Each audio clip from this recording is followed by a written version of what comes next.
कुछ दिन पहले 3-4 दिन पहले अखबार में पढ़ा कि किसी डॉक्टर ने जो है एक लड़के का गला कट के अलग हो गया था और हम इमेजिन नहीं कर सकते आज के आधुनिक साइंस से उसका गला जोड़ा जा सकता है। एक हाइपोथेसिस के रूप में हमारे पुराण में गणेश जी का गला जोड़ने का तो है ना। विज्ञान को काम दीजिए ना कि अगर हमारे पुस्तक में उस हाइपोथेसिस का उल्लेख है तो उसको आप प्रूफ करो।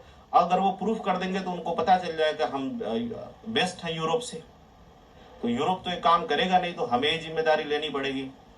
ये जिम्मेदारी हमको लेना चाहिए आज के डेट में जो इंडियन नॉलेज सिस्टम है कि हमारे पास बहुत सी चीजें हैं जो बहुत बेशकीमती हैं और उसे हम कैसे ढूंढें अपने नॉलेज सिस्टम के द्वारा। आप अपने शिक्षण के द्वारा अपने बच्चों में जो है जो क्यूरियोसिटी डेवलप करिए, उनके अंदर रुचि डेवलप करिए पढ़ाने के लिए। अभी मैं 15-20 दिन पहले कुछ लोगों के साथ बैठा था, यूनिवर्सिटी के प्रोफेसर थे। तो पीयर रिव्यूज आप लोग के होते हैं ना, लेख। तो मैंने बोला यार मैं तो करीब 1000 का आर्टिकल लिख चुका, मैंने कभी पीयर रिव्यूज में नहीं दिया है, कैसे दे बताओ, मेरा भी कुछ पीयर रिव्यूज वगैरह हो जाए, सब साइंटिस्ट दोस्त है। तो उन्होंने बोला यार तुमको अपने आर्टिकल में ना रेफरेंसेस लिखने पड़ेंगे, कहाँ से लिखा ये सब लिखो, थोड़ा फॉर्मेट उन्होंने बताया। मैंने बोला यार मैं तो मौलिक लिखता हूँ, अब मौलिक में मैं कहाँ से रेफरेंस लाऊं? मौलिक में तो रेफरेंस हो ही नहीं सकता। जैसे मैंने एक सनातन अर्थशास्त्र पुस्तक लिखी, तो 94 में मैं बीकॉम कर रहा था, तो इकोनॉमिक्स सब्जेक्ट आया फर्स्ट टाइम। तो उस समय हमारे एक इकोनॉमिक्स के प्रोफेसर थे, तो उन्होंने बोला कि दुनिया में संसाधन जो है सीमित है और आवश्यकताएं जो है अधिक हैं, और संसाधनों का आवश्यकताओं के बीच बंटवारा जो है रॉबिन्स की थ्योरी थी, इकोनॉमिक्स है। तो मुझे खटका कि नहीं नहीं ऐसा हो ही नहीं सकता, थोड़ा गलत लग रहा है, कुछ सर गलत बोल रहे हैं। तो मैंने काफी बहस किया, तो बोले तुमको ही आता? बोला हाँ सर ऐसा तो नहीं है, मुझे ही आता है, बट मैं अग्री नहीं हूँ। तो 94 से मुझे इस विषय पर सोच, मुझे एकदम उल्टा लगा। मुझे लगा कि नहीं नहीं, आवश्यकताएं हमारी लिमिटेड है और आवश्यकता आविष्कार की जननी है। हमारी जब पृथ्वी बनी तो हम तो गैस के गोला ही थे ना। तो पृथ्वी पे जितनी भी चीजें आई कहीं दूसरे ग्रह से टपका के तो हमने लाई नहीं। चाहे आप यहाँ पे टीवी, लाइट, कुर्सी, मेज ये सब देख रहे हैं, ये सारी चीजें थी, वस्तुओं, पदार्थों, केमिकल, हवा, किसी न किसी रूप में थी। लेकिन हमारी नीड नहीं डेवलप हुई थी। जैसे जैसे हमारी नीड डेवलप हुई हमने चीजों को बना डाला। तो चीजें तो थी, हमारी आवश्यकताएं कम थी। तो मैंने बुक लिखा, नहीं सनातन अर्थशास्त्र लिखा कि नहीं हमारे पास संसाधन जो है असीमित है। To the extent of our knowledge वो लिमिटेड है, बट एक्चुअली में अनलिमिटेड है। और हमारा जो नीड है, हमारी आवश्यकताएं जो है वो लिमिटेड है, अपोजिट टू रॉबिन्स। और जितना हम अपनी आवश्यकताओं का विस्तार करते हैं उतना ही हमारी इकोनॉमी जो है विकसित होती है, अपोजिट टू रॉबिन्स। जो मैंने उसी पे मैंने सनातन अर्थशास्त्र पुस्तक लिखा कि हमारे जो पोटेंशियल है, जैसे जो बच्चा अगर आपके पास स्कूल में आता है उसके अंदर अनंत पोटेंशियल है, ये आपके ऊपर है कि उसको कैसे तराशते हैं, उसको 1 करोड़ का हीरा बनाते हैं कि 100 करोड़ का हीरा बनाते हैं। वो योग्यता गुरु के अंदर है। उस योग्यता को छात्र को भी पहचानना है और उस छात्र को गुरु को भी पहचानना है। यहाँ गुरु की महत्ता है। हमारा जो एजुकेशन सिस्टम है वो मैकेनिकल हो गया है। जैसे भेड़ को एक जगह बैठा दिया जाता ना और एक दिशा में कहा जाता चला जाए, एक एक भेड़ पे ध्यान नहीं कोई देता। जो गडेरिया होता है ना, एक एक भेड़ पे ध्यान नहीं देता है। तो जो मैकाले ने बनाया उसको भीड़ चाहिए थी, इसलिए उसने भेड़ की व्यवस्था बनाई। हमारा जो एजुकेशन सिस्टम था उसको जो है टैलेंट चाहिए था, स्किल चाहिए था, इसलिए हमारा एजुकेशन सिस्टम वैसे था। इसलिए गुरु परंपरा का भारत में महत्व है, क्योंकि एक एक बच्चा जो है ना बड़ा कीमती होता है। एक बच्चा जो बच्चा आपके स्कूल में कक्षा 6 में आता है ना, उस बच्चे के पास जो अगला 9 साल होता है उसके पास ये क्षमता होती है कि अपने परिवार की स्थिति बदल दे।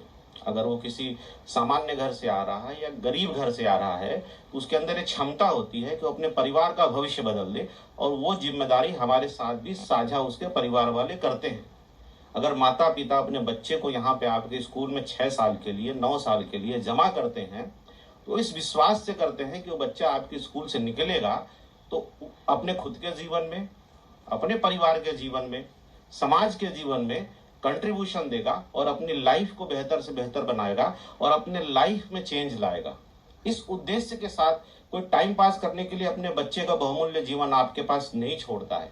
तो गुरु और शिष्य का जो बॉन्डिंग होता है ना, वो मैकेनिकल कर दिया है सिस्टम ने। अब हम उस भाव से नहीं पढ़ाते हैं। हम का मतलब आपकी बात नहीं कर रहा हूँ, वर्तमान जो सिस्टम है उस भाव से नहीं पढ़ाया जाता है। शिक्षा को व्यापार बना दिया गया है, जबकि हमारे यहाँ शिक्षा को क्या बोले, समाज पोषित शिक्षा होना चाहिए। वित्त पोषित अभी क्या हो गया है, हम बच्चों से ही पैसा लेके पढ़ाने की व्यवस्था की सोच रहे हैं। कोई गरीब बच्चा हुआ तो क्या होगा, फिर तो योग्य होती हुई भी उसे वो प्लेटफॉर्म नहीं मिलेगा ना। वो बच्चा हो सकता है आइंस्टीन से बेहतर हो, वो बच्चा हो सकता है न्यूटन से भी बेहतर हो। न्यूटन को भी ज्ञान ऐसा थोड़े था कि न्यूटन से पहले सेब नीचे नहीं गिरता था। तो वो बच्चा भी जो ऐसा थोड़े है कि उसको नई चीजें इन्वेंट नहीं कर सकता। अभी भी दुनिया में बहुत सी चीजें इन्वेंट करना बाकी है, और उससे ज्यादा री इन्वेंट करना बाकी है। क्योंकि हमारे वेदों में परिणाम के रूप में, हमारे जो भी और भी शास्त्र हैं, परिणाम के रूप में उसके उल्लेख हैं। अगर हम थोड़ा उनको पुश करेंगे तो हो सकता है कि री इन्वेंट करके पूरी दुनिया को बताएं और अपने लाइफ में भी परिवर्तन लाएं। तो बच्चे जो है ना एक कच्ची मिट्टी की तरह हैं। तो हमें लगता है कि इस चीज पे जो है सबको ध्यान देना चाहिए कि उनको उनके जीवन में ऐसा बदलाव लाए कि उनके खुद के लाइफ में एक पॉजिटिव चेंजेज आए। हमारी बुक में एक और एक चैप्टर मैंने लिखा है, उसमें मैंने 25 एप्लीकेशन भी लिखा है, उदाहरण दिया है कि लोगों की जीवन जो है सनातन अर्थशास्त्र की सोच से कैसे बदली है। उसमें एक एग्जाम्पल देता हूँ, बच्चों के रेफरेंस से भी बच्चे भी थोड़ा इस चीज को समझेंगे। आप दुनिया की सबसे महंगी किसी किताब का नाम बताइए, जो भी आपको मालूम आपके खुद के नॉलेज में कोई किताब का नाम, या किसी राइटर को जैसे करोड़ों रुपए पुरस्कार मिलता है ना, पुलित्जर पुरस्कार मिलता है, बहुत सारी किताब है, वो किताब उठा लीजिए और आप अपनी कोर्स की किताब उठा लीजिए, या सड़क किनारे बिकती हुई किताब उठा लीजिए। उस किताब में आप कोई ऐसा शब्द अक्षर बता दीजिए जो ए और जेड के, ए से जेड की जो 26 लेटर है उसके बाहर का अक्षर हो। वो करोड़ों की किताब होगी, उसमें भी यही 26 लेटर होगा। वो 500 रुपए की आपकी स्कूल की भी किताब होगी, उसमें भी यही 26 लेटर होंगे। और 100 रुपए जो सड़क का साहित्य है उसमें भी यही 26 लेटर होंगे। यानी लेटर तो वही है। Art of arranging the letter to make a word, art of arranging the word to make a sentence, art of arranging the sentence to make a meaningful chapter, यही स्किल है ना। यानी सारी चीजें हमारे पास है, हमारे पास वो कला होना चाहिए। उस कला से हम मूल्य कैसा पैदा करते हैं। इसलिए मैं बोलता हूं कि संसाधन जो है हमारे पास असीमित है। हमें आविष्कार को जानना, आवश्यकता को पैदा करना, और हमें उस कला को विकसित करना है कि इन्हीं 26 लेटर से मैं करोड़ों कमा सकता हूँ। ये जितने बच्चे हैं इनके जीवन में यही 5-6 साल है। अगर इन्होंने अपना 5-6 साल इस ज्ञान पे, जो भी आप यहाँ पढ़ रहे हैं, फिलहाल तो जो एजुकेशन सिस्टम है आप उसी से पढ़िए, लेकिन यही 5-6 साल जो है आपको सुंदर पिचाई बना सकती है। ये गोल्डन पीरियड अगर आपने खोया तो आप जीवन में फिर जो है नॉर्मल आदमी बन के रह सकते हैं। तो आपको इस 5-6 साल को यहाँ पे ऐसे बिताना है ताकि आपके जीवन में उल्लेखनीय बदलाव आए। ये एसेट है, टाइम हमारे लिए एसेट है, और हर टाइम का महत्वपूर्ण है। जैसे गवर्नमेंट ने 5+3+3+4 एक बड़ा साइंटिफिक एनालिसिस करके निकाला 10+2 को रिप्लेस करने के लिए। वो इसीलिए निकाला है कि वो जो पर्टिकुलर हर एज का टाइम होता है ना, 3 से 6 साल के बच्चों के दिमाग में किस तरह के बदलाव होंगे, 6 से जब वो 12 साल का होगा तो किस तरह के बदलाव होंगे, 12 से 18 साल का होगा तो किस तरह के बदलाव होंगे। सबसे ज्यादा वैज्ञानिक सोच जो है 12 से 18 साल के बीच में डेवलप होती है। बहुत ही क्रूशियल पॉइंट होता है। आपने देखिए IIT में या किसी भी तरह के कॉम्पिटिटिव एग्जाम में उन्होंने 12th पास क्यों रखा था, इसलिए रखा था कि उसमें बच्चों का दिमाग सबसे तेज काम करता है। ये बहुत राइट एज है आपके लिए।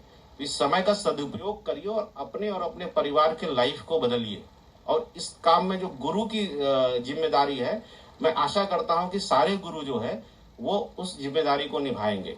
और दूसरा जो मैं चीज बताऊंगा, जो यहाँ पे गुरु शिष्य की परंपरा है, गुरु जब नाम आता है ना, गुरु शिक्षक शिष्य, इसमें गुरु और शिष्य के संबंध को सबसे अच्छा माना गया।